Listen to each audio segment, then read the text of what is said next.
নমস্কার, কলকাতা টিভিতে আপনাদের সকলকে স্বাগত। এবার থেকে গাড়ির বীমা না থাকলে মিলবে না পেট্রোল বা ডিজেল নিতে গেলে দেখাতে হবে গাড়ির বীমাপত্র। সুপ্রিম কোর্টের নির্দেশ বিচারপতি সঞ্জয় কারোল এবং বিচারপতি প্রশান্ত কুমার মিশ্রের বেঞ্চে। একটি বীমা সংক্রান্ত মামলার শুনানি চলাকালীন সুপ্রিম কোর্টের নজরে আসে দেশে প্রায় 30.84 কোটি যানের মধ্যে 16.54 কোটি যানের বীমা নেই, অর্থাৎ বীমা ছাড়াই দেখা যাচ্ছে বহু গাড়ি চলাচল করছে। এ বিষয়ে উপযুক্ত পদক্ষেপ গ্রহণ করতে চায় সুপ্রিম কোর্ট। তাই সুপ্রিম কোর্টের পরিষ্কার নির্দেশ যে এবার থেকে জ্বালানি অর্থাৎ পেট্রোল পাম্পে তেল নিতে গেলে 2 চাকা যান বা 4 চাকা যান বা অন্যান্য যানের ক্ষেত্রে বীমার কাগজ অবশ্যই দেখাতে হবে।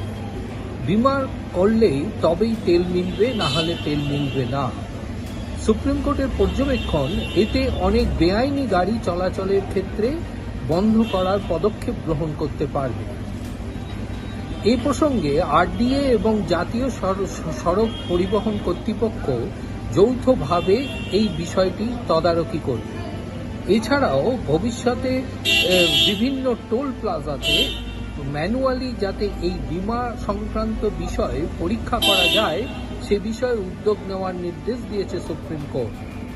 সুপ্রিম কোর্টের মতে যে এই বিষয়ে উপযুক্ত অ্যাপ চালু করতে হবে।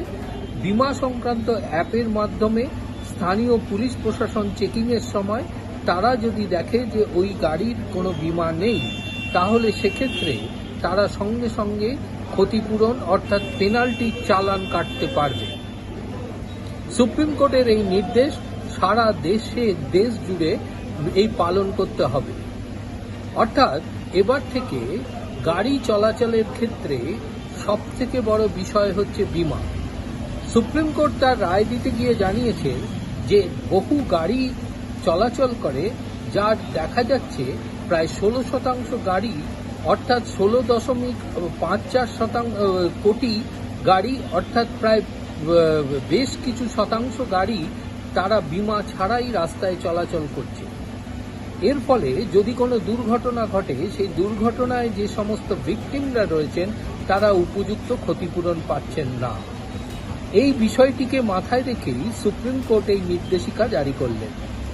বিচারপতি সঞ্জয় কারোল এবং বিচারপতি প্রশান্ত কুমার মিশ্রের বেঞ্চের নির্দেশ যে বীমা ছাড়া এবার থেকে মিলবে না জ্বালানি, মিলবে না পেট্রোল পাম্পের তেল।